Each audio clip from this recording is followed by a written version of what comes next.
அத்தியாயம் 9. டெல்லியில் முடியுமா? 1987ஆம் ஆண்டு ஜூலை 30ஆம் தேதி பலாலி இராணுவ விமானப்படை தளத்தில் முதலாக இந்திய அமைதிப்படை IPKF சென்று இறங்கியது. ராஜீவ்காந்தி ஜெயவர்த்தனாவுக்கு இடையிலான அமைதி ஒப்பந்தத்தை அடுத்து இலங்கையில் நடைபெற்று கொண்டிருந்த உள்நாட்டுப் போரை நிறுத்தி அமைதியை நிலைநாட்ட அந்த நாட்டு அரசு ஒப்புக்கொண்டிருந்தது. போர் நிறுத்தத்தை கண்காணிக்க இந்தியா அனுப்பிய அந்த படைதான் பிரச்சனையின் தொடக்கம்.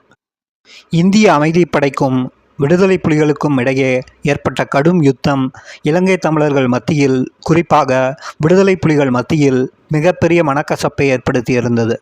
அமைதிப்படை என்ற பெயரில் புலிகளை ஒழிப்பதற்காகவே இந்திய இராணுவம் வந்திருக்கிறது என்று விடுதலை புலிகள் குற்றம் சாட்டினார்கள்.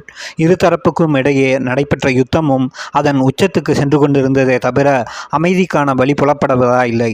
அந்த யுத்த சமயத்தில் புலிகள் தரப்பில் ஏற்பட்ட இழப்புகள், பிரபாகரனுக்கு மிக நெருக்கமான சில மூத்த போராளிகள் உயிரிழக்க நேர்ந்த சம்பவங்கள், யாழ்ப்பாணத்தில் பொதுமக்களுக்கு நேர்ந்த சங்கடங்கள், பலாத்கார நிகழ்வுகள், உயிரிழப்பு மற்றும் உடைமைகள் இழப்புகள், மக்கள் கூட்டமாக அகதிகளாக வெளியேற வேண்டிய ஏற்பட்ட நெருக்கடிகள் அனைத்தும் சேர்ந்து அன்றைய இந்திய பிரதமர் ராஜீவ்காந்தி மீது விடுதலை புலிகள் அமைப்புக்கு மிகப்பெரிய விரோதத்தை உண்டாக்கியது. பிரபாகரன் தன்னுடைய கோபத்தை சில பேட்டிகளில் அப்போதே வெளிப்படுத்தியிருந்தார். ராஜீவ்காந்தி தங்களுக்கு துரோகம் செய்துவிட்டார் என்றே அவர் பேசிய தருணங்களும் உண்டு. விடுதலை புலிகளின் அகராதியில் துரோகம் என்பதற்கு ஒரே தண்டனைதான். இது உலகுக்கே தெரியும். அந்த வகையில் ராஜீவ்காந்தி உயிருக்கு புலிகளால் ஆபத்து உண்டு என்பது இந்திய உளவு அமைப்புக்கு மட்டும் தெரியாத விஷயம் என்பது பிறகு தெரிய வந்தது. அது மட்டுமல்லாமல் விடுதலை புலிகள் சார்பில் அப்போது இந்திய அமைதிப்படைகள் இலங்கையில் நிகழ்த்திய கொடூரங்களை சித்தரிக்கும் விதமாக சாத்தானின் படைகள் என்றொரு பிரம்மாண்டமான புத்தகமும் அச்சிடப்பட்டிருந்தது. அமைதிப்படை இலங்கை மண்ணில் இறங்கிய நாள் முதல் அங்கு நடந்த சம்பவங்கள், மக்கள் பட்ட துன்பங்கள், புலிகள் அமைதிப்படைக்கு எதிராக நடத்திய யுத்தம் அனைத்தையும் குறித்து சர்வதேச மீடியா வெளியிட்ட அனைத்து கட்டுரைகள், புகைப்படங்களையும் தொகுத்து புலிகள் அமைப்பின் நிலையையும் வெளிப்படுத்தும் விதமாக தயாரிக்கப்பட்ட அந்த புத்தகம் லண்டனில் அச்சிடப்பட்டதாக சொல்லப்பட்டது. உண்மையில் அது சென்னை அண்ணா சாலையில் உள்ள ஓர் அச்சகத்தில்தான் அச்சானது. அச்சிட்டவர் இங்குள்ள பதிப்பாளர் வசந்தகுமார் என்பவர். தமிழகத்தைச் சேர்ந்த சில புலிகள் அனுதாபிகள் அந்த புத்தக தயாரிப்பில் வசந்தகுமாருக்கு உதவி செய்திருக்கிறார்கள்.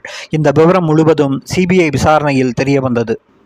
ராஜீவுக்கு பிறகு VP சிங் பிரதமராக பதவியேற்று அமைதிப்படையை வாபஸ் பெற்றது, அதன்பின் இந்திய அரசியலில் ஏற்பட்ட மாறுதல்கள் என்று அடுத்தடுத்து பல சம்பவங்கள் நடந்தாலும் புலிகளை பொறுத்த அளவில் அமைதிப்படை என்பது மறக்க முடியாத ஒரு கெட்ட சம்பவம். அதனால்தான் 1991ஆம் ஆண்டு பொது தேர்தலில் ராஜீவ் தலைமையிலான காங்கிரஸ் வெற்றி பெற்று மீண்டும் ஆட்சிக்கு வருமானால் தங்களுக்கு மீண்டும் பிரச்சனை வரும் என்று அவர்கள் நினைத்தார்கள்.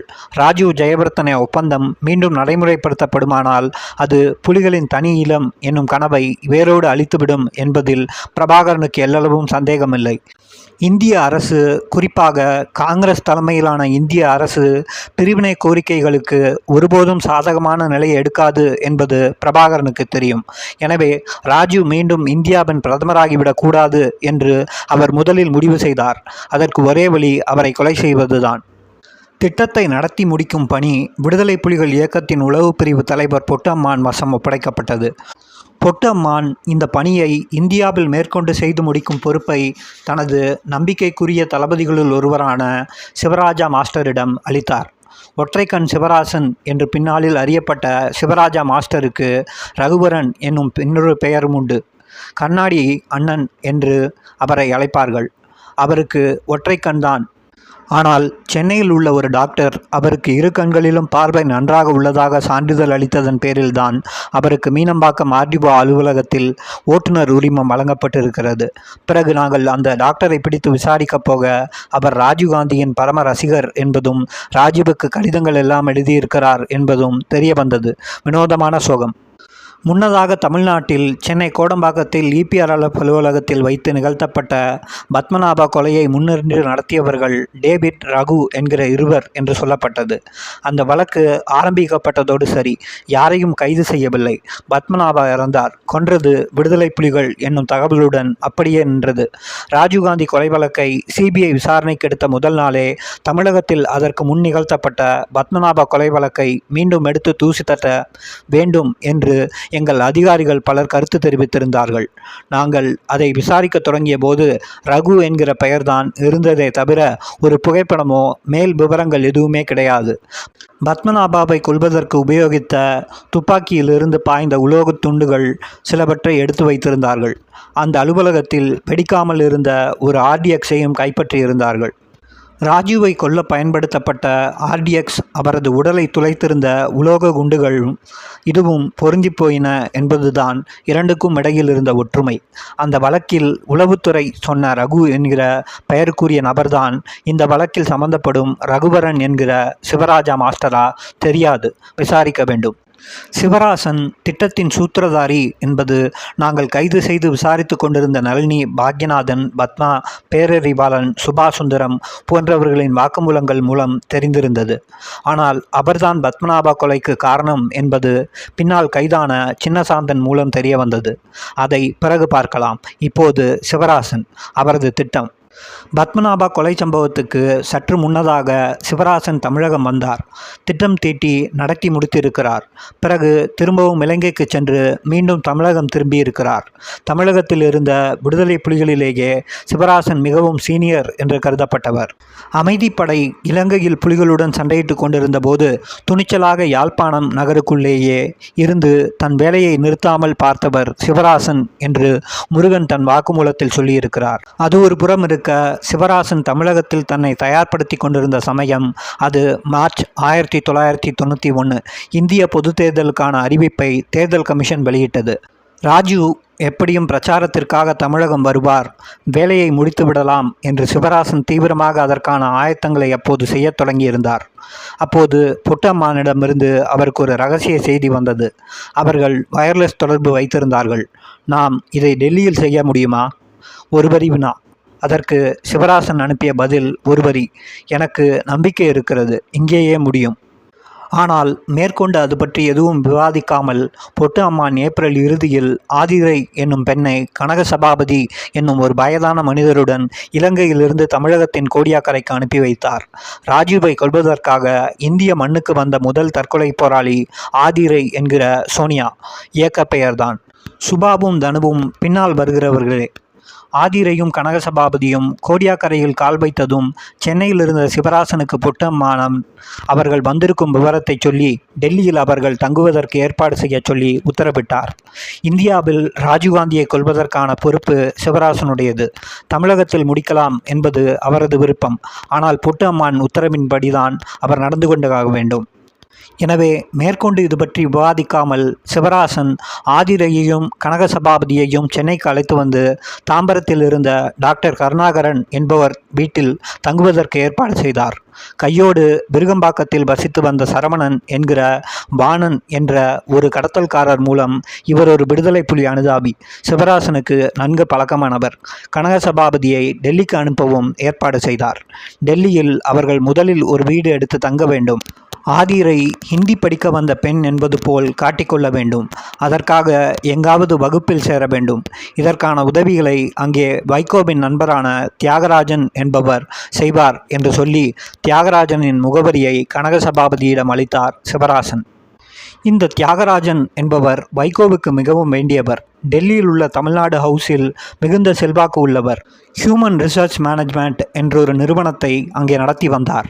அதன் மூலம் நேபாளத்துக்கு நிறைய பேரை வேலைக்கு வாங்கி கொடுத்து அனுப்புவது அவரது தொழில். ராஜீவ் கொலையில் ஈடுபட்டவர்களில் முக்கியமான சிலரை தவிர மற்ற அனைவரையும் நேபாளம் வழியே எங்காவது தப்பிப்போகச் சொல்லிதான் புலிகளின் தலைமை உத்தரவிட்டிருந்தது. சிவராசன், முருகன், நளினி, சுபா நால்வரை மட்டுமே எப்படியாவது இலங்கைக்கு வரவழைக்க பார்த்தார்கள். முகவரியை வாங்கி கொண்டு கனகசபாபதி பாணனுடன் விமானம் மூலம் டெல்லிக்கு புறப்பட்டார். அங்கே தியாகராஜன் அவர்களை வரவேற்று ரயில்வே ஸ்டேஷனுக்கு அருகே உள்ள கிருஷ்ணா லாட்ஜில் தங்க வைத்தார். அங்கிருந்தபடி மோதிபாக்கில் ஒரு மருந்து கடையில் விசாரித்து சாணக்கியபுரி அருகே ஒரு வீட்டை வாடகைக்கு பிடித்தார்கள். 3000 ரூபாய் அட்வான்ஸும் கொடுக்கப்பட்டது. தமிழ்நாட்டில் திட்டத்தை செயல்படுத்த சிவராசன் வேலை செய்து கொண்டிருந்த அதே சமயம் தேர்தல் பிரச்சாரத்திற்காக ராஜீவ்காந்தி தமிழகம் வருவது உறுதி செய்யப்பட்டது. மே 17 அந்த அறிவிப்பு வந்தது. எனவே சிவராசனின் திட்டப்படிதான் காரியம் நடந்தாக வேண்டும். ஆதிரை அல்ல, ஏற்கனவே தமிழகம் வந்துவிட்டிருந்த சுபாவும் தனுவும் தான். அத்தியாயம் முற்று. அத்தியாயம் 10. காணாமல் போய்விடுங்கள். மே 21 ராஜீவ்காந்தியை ஸ்ரீபெரும்புத்தூரில் வைத்துக் கொள்வது என்று முடிவு செய்ததுமே சிவராசன் ஒரு காரியம் செய்தார். திட்டத்தில் நேரடியாகவும் மறைமுகமாகவும் சம்பந்தம் ஏதுமில்லாவிட்டாலும் தமிழகத்தில் விடுதலை புலிகளுக்கு நெருக்கமாக உள்ள நண்பர்கள் அனைவரையும் சம்பவ தினத்தன்று சென்னையில் இருக்க வேண்டாம் என்று உத்தரவிட்டார். நினைத்தபடி காரியம் முடிந்துவிட்ட பிறகு சிவராசன், சுபா, நளினி, முருகன், ஹரிபாபு தவிர மற்ற அத்தனை நேரடி தொடர்பாளர்களும் நேபாளம் வழியாக எங்காவது தப்பிச் சென்று விட வேண்டும் என்று திட்டம். அதற்கு டெல்லி தியாகராஜன் உதவி செய்வார். பாஸ்போர்ட் போன்ற சடங்குகளுக்கு தம்பி அண்ணா என்பவர் உதவி செய்வார் என்று சொல்லப்பட்டது. அவரிடம் தங்க பிஸ்கட்டை கொடுத்தால் அதை பணமாக்கி பயண ஆவணங்களை வாங்க ஏற்பாடு செய்து தருவார். எல்லா ஏற்பாடுகளும் தயாரான சமயத்தில் தமிழகத்தில் தான் சம்பவம் நடக்கவிருக்கிறது, டெல்லியில் அல்ல என்று தெரிந்ததும் கனகசபாபதி சென்னை வந்து சேர்ந்தார். அப்போது அவரை சென்னையில் வரவேற்று தங்குவதற்கு ஏற்பாடு செய்தவன் டிக்சன். வழக்கில் இந்த இடத்தில் அறிமுகமாகிற இந்த டிக்சன், கிருபன் என்னும் இன்னொரு விடுதலை புலி உளவு பிரிவின் நபருடன் சென்னையில் இணைந்து பணியாற்றி கொண்டிருந்தவன். டிக்சன் கனகசபாபதியுடன் முதலில் தமிழகம் வந்த ஆதிரையை முன்னதாக சென்னை ராயப்பேட்டை கவுடியா மடம் சாலையில் சுபாஷ் சுந்தரம் ஸ்டுடியோவுக்கு அருகே வசித்து வந்த விமலா ஆண்டி என்பவர் வீட்டுக்கு அழைத்து சென்றிருந்தார். அவர்கள் அங்கே தங்க வேண்டும் என்பது ஏற்பாடு. அந்த விமலா ஆண்டி தம்பி அண்ணாவுக்கு நன்கு தெரிந்தவர் என்பதால் விஷயம் சுலபமாயிற்று.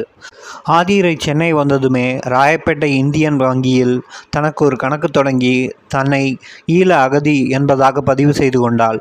அகதி அட்டை வாங்கவும் ஏற்பாடு செய்யப்பட்டன. ஆதிரை சென்னை வந்து தங்கத் தொடங்கிய சமயத்தில்தான் சிவராசன் மே 21 அன்று சென்னையில் சம்பந்தப்பட்ட யாரும் இருக்க வேண்டாம் என்று சொன்னது. சாத்தானின் படை நூலை அச்சிட்டு கொடுத்த வசந்தகுமார் உட்பட அத்தனை பேருக்கும் பணம் கொடுத்து எங்காவது போய் சுற்றிவிட்டு வாருங்கள் என்று அனுப்பிவிட்டுத்தான் அவர்கள் ஸ்ரீபெரும்புத்தூருக்கு புறப்பட்டு சென்றார்கள். ஆதிரை அப்போது சிதம்பரம், மாயவரம் என்று தென் தமிழ்நாட்டு நகரங்களுக்கு சுற்றுப்பயணம் போனார். திட்டமிட்டபடி ராஜீவ்காந்தி படுகொலை நடந்து முடிந்ததும் ஏற்கனவே தீர்மானித்திருந்தபடி அனைவரையும் நேபாளம் வழியே எங்காவது வெளிநாட்டுக்கு செல்ல சொல்லி சிவராசன் உத்தரவிட்டார். விமலா ஆண்டி வீட்டுக்கு வந்து ஆதிரையை சந்தித்த டிக்சன் அந்த தகவலை சொல்லி உடனே புறப்பட்டு டெல்லிக்கு சென்று அங்கிருந்து நேபாளம் போய்விடும்படி சொன்னான். மீண்டும் டெல்லி. சரி என்று கனகசபாபதியுடன் ஆதிரை புறப்பட்ட போது அவர்களுடன் சின்னசாந்தனும் வருவான் என்று டிக்சன் சொன்னான். சின்னசாந்தன் தமிழகத்தில் சிவராசனுக்கு வழக்கரம் போல் இருந்த ஓர் உளவுத்துறை நபர். அவன் அப்போது பலவந்தாங்களில் தங்கியிருந்தான். டிக்சன் ஆதிரையை சின்னசாந்தன் வீட்டுக்கு அழைத்து சென்றுவிட ஆதிரையையும் கனகசபாபதியும் டெல்லிக்கு செல்வதற்கு GD எக்ஸ்பிரஸ் டிக்கெட் வாங்கி கொடுத்து அனுப்பி வைத்தது சின்னசாந்தன். ஜூலை 1 அவர்கள் ரயில் ஏறிவிட்டார்கள். ஆனால் டிக்சன் சொன்னது போல் சின்னசாந்தன் அவர்களுடன் டெல்லி செல்லவில்லை. கடைசி நேரத்தில் சாந்தன் தன்னுடன் இருப்பதே நல்லது என்று சிவராசன் எண்ணியதுதான் காரணம். ராஜீவ்காந்தியின் கொலை நடவடிக்கையின் போது மட்டுமல்ல, அதற்கு பல காலம் முன்னர் இருந்தே சிவராசனுக்கு சாந்தன் வெகு முக்கியமான உதவியாளர். இந்த நிலையில் ஆதிரை டெல்லிக்கு ரயில் ஏறிய அதே தினம் நாங்கள் எங்களுக்கு கிடைத்த தகவலின்படி விமலா ஆண்டியை அவரது வீட்டில் பிடித்தோம். விசாரித்ததில் அவர்கள் டெல்லிக்கு போவதாக பேசிக்கொண்டார்கள் என்று அவர் சொன்னார். அந்த ஒருவரின் தகவலை வைத்துக்கொண்டு பரபரவென்று சாத்தியமுள்ள அனைத்து தரப்பிலும் விசாரணையை முடுக்கிவிட்டோம். திருச்சிற்றம்பலம் என்கிற சின்னசாந்தனுக்கு தெரிந்த ஒரு ஆள் அகப்பட்டான். அவன் மூலம் ஆதிரை கனகசபாபதியும் டெல்லிக்கு ரயில் ஏறிவிட்டார்கள் என்பது தெரிந்தது. அதாவது நாங்கள் விவரம் அறிவதற்கு முதல் நாள். எனவே ரயில் எப்படியும் போபால் வரைதான் சென்றிருக்கும் என்று முடிவு செய்து போபாலில் உள்ள CBI அதிகாரிகளை தொடர்பு கொண்டோம். நாக்பூரில் தகவல் சொல்லி டெல்லி செல்லும் GT எக்ஸ்பிரஸில் இன்ன கோச்சில் இன்ன பெயர் கொண்ட பயணி இருக்கிறாரா, அவர் யார், எப்படி இருக்கிறார் என்று கவனியுங்கள், நடவடிக்கையை கண்காணியுங்கள் என்று கேட்டுக்கொண்டோம். ரயில்வே சார்ட்டில் ஆதிரை கனகசபாபதி என்கிற பெயரிலேயே டிக்கெட் பதிவு செய்யப்பட்டிருந்தபடியால் அடையாளம் காண்பது எங்களுக்கு எளிதாக இருந்தது. விரைவில் நாக்பூர் அதிகாரிகள் எங்களை தொடர்பு கொண்டு விட்டார்கள்.